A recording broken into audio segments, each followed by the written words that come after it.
Adam and Eve were crowned on the very first Sabbath of creation, but they traded that crown for thorns. Today, we're diving into God's call for his remnant saints to reclaim their identity through Sabbath, sanctuary mercy, and investigative judgment. By the end of this episode, you'll understand how these aren't just doctrines, but the very architecture of heaven, and why God is making a final appeal for all humanity to join his remnant. Let me bring in someone who spent years studying this sanctuary message. You know, that opening really captures something profound. According to the page content, although Adam and Eve were formed on the sixth day, their first full day of life was the seventh day, the day God blessed and sanctified. Shabbat was literally their coronation, the moment God placed his image and authority upon them. Wait, so the Sabbath wasn't just a commandment given later, it was actually humanity's original identity? Exactly. But here's where it gets even more powerful. When they chose self-rule over God's rule, they traded the crown of Sabbath for the crown of thorns. And Jesus wore that crown of thorns on the cross, taking the false crown humanity accepted and exchanging it for the eternal crown of restored authority. That's incredible. So Jesus literally took our crown of thorns and gave us back the crown? Yes, and by resting in the grave on Sabbath, he re-established Saturday as the sign of restored creation, restored identity, and restored rulership. The page content explains that Sabbath became the seal of the new creation just as it had been the seal of the first. But why does the specific day matter so much? I mean, isn't it just about setting aside time for God? That's where it gets really deep. The day matters because time was introduced during creation. Time is literally the stage on which God reveals mercy.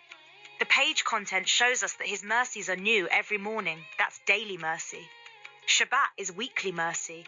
The Day of Atonement was yearly mercy. So there's this whole rhythm of mercy built into time itself? Absolutely. And here's what's fascinating. Changing the creation order, changing the day God blessed and sanctified, actually undermines his authority to create a new heart. The Sabbath commandment is the only one rooted in creation before sin and reaffirmed after the new creation. Okay, but I have to push back here. Isn't this getting into legalistic territory? Like, does God really care if we worship on Saturday versus Sunday? That's exactly the wrong question, and here's why. The page content makes clear that Satan perverted the Sabbath into a restriction in Eden, and after Jesus restored it, he perverted it again into a legalistic commandment. But it was never meant to be a thou shalt or thou shalt not. It's identity. Identity, not law. That's a completely different framework. Right. God has always said, behave like citizens of heaven, saints of the Most High, wearing the crown he placed on you at creation. Isaiah calls Sabbath a delight, not a burden.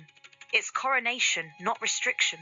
So when we honor the Sabbath, we're essentially saying, I accept my identity as God's crowned creation? Exactly. And this connects directly to the sanctuary message. Shabbat gives us the freedom to ask for mercy because it reminds us that only God has the authority to show mercy. Our role is to allow the Holy Spirit to perform investigative judgment in our hearts. Now hold on. Investigative judgment sounds terrifying. Like God is hunting for reasons to condemn us. That's the complete opposite of what it actually is. The page content reveals something revolutionary. Investigative judgment is not God judging us first. It's God inviting us to judge ourselves in the presence of his mercy. It's voluntary transparency before a merciful God. Wait, we judge ourselves? How does that work? Think about Jesus' parable of the tax collector and the Pharisee. The tax collector judged himself, beat his chest, and cried for mercy. Jesus said he went home justified. The Pharisee judged others and trusted his own righteousness. He left unjustified. So investigative judgment is actually about opening our hearts to God's examination? Precisely. It's the soul saying, "Search me, O God, and know my heart." It's voluntary surrender to divine examination. God cannot save the heart that refuses to be searched. He cannot heal the wound that refuses to be exposed. This is completely changing how I think about judgment. But where does 1844 fit into all this? 1844 is absolutely mind-blowing when you see the bigger picture. According to Daniel 8:14 and the sanctuary model in Hebrews, this was when Christ entered the most holy place to begin his final ministry of mercy. But here's what's astonishing. At the exact same time, the world was entering the modern age. What do you mean by that? The telegraph was invented, global communication began, industrialization reshaped human identity, and Darwin completed his first manuscript on natural selection. Heaven opened the most holy place, while earth opened the door to self-creation. Christ moved to restore creation, humanity moved to deny it. So you're saying there was this cosmic collision happening, heaven revealing mercy while earth was embracing self-rule? Exactly. The page content explains this was the collision of heavenly clarity and earthly confusion, the soil from which the Advent movement grew. As the world accelerated into secularism, God opened the throne room of grace. And the telegraph wasn't just technology, it was prophetic? For the first time in human history, the world became one connected organism. Information could travel at the speed of electricity. This was the beginning of the age when Satan could spread lies with unprecedented speed. And at that exact moment, Christ opened the most holy place to reveal truth. That's fascinating.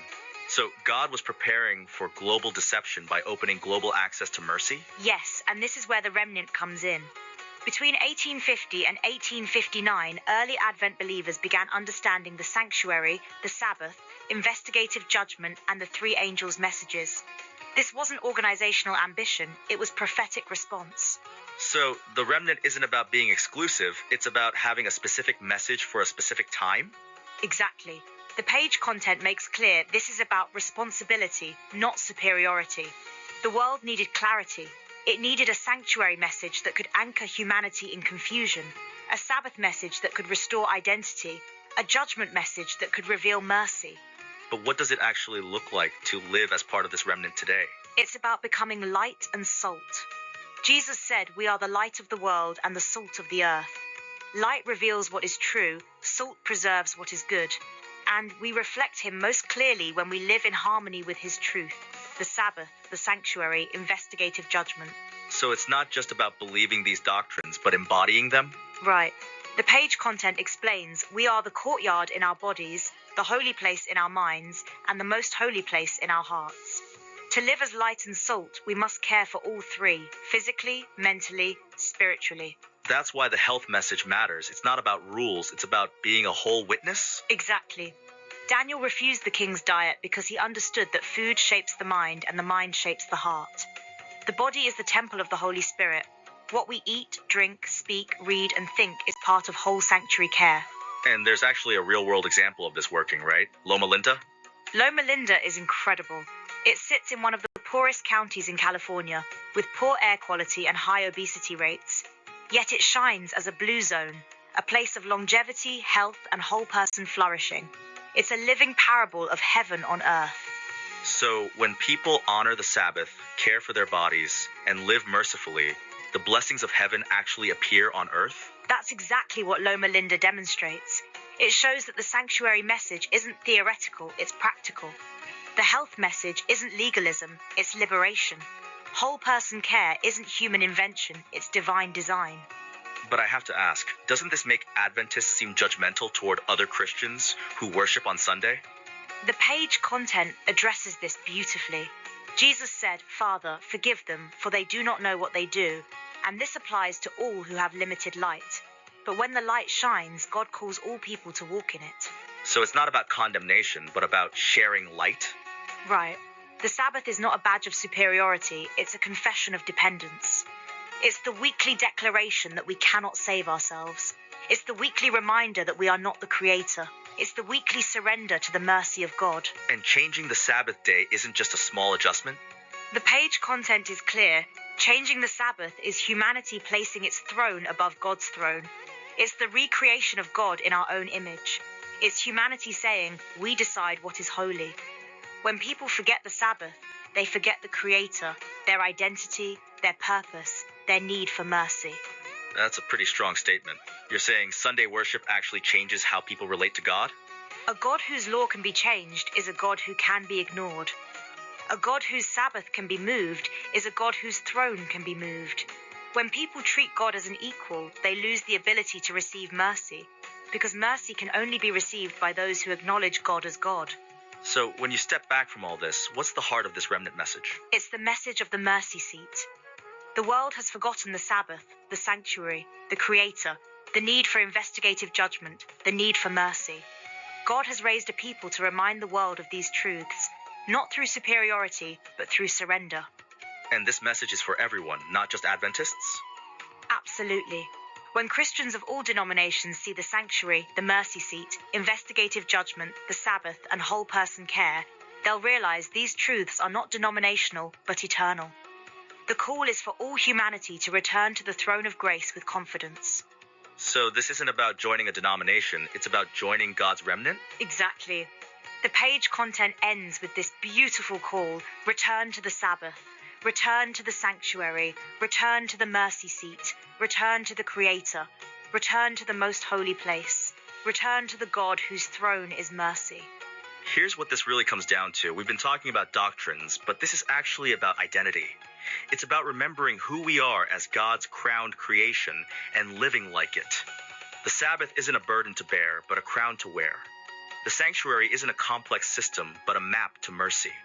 And investigative judgment isn't something to fear, but something to embrace. The opportunity to open our hearts to God's transforming grace. And what makes this so urgent is that we're living in that moment of collision. Heaven revealing mercy while earth embraces self-creation.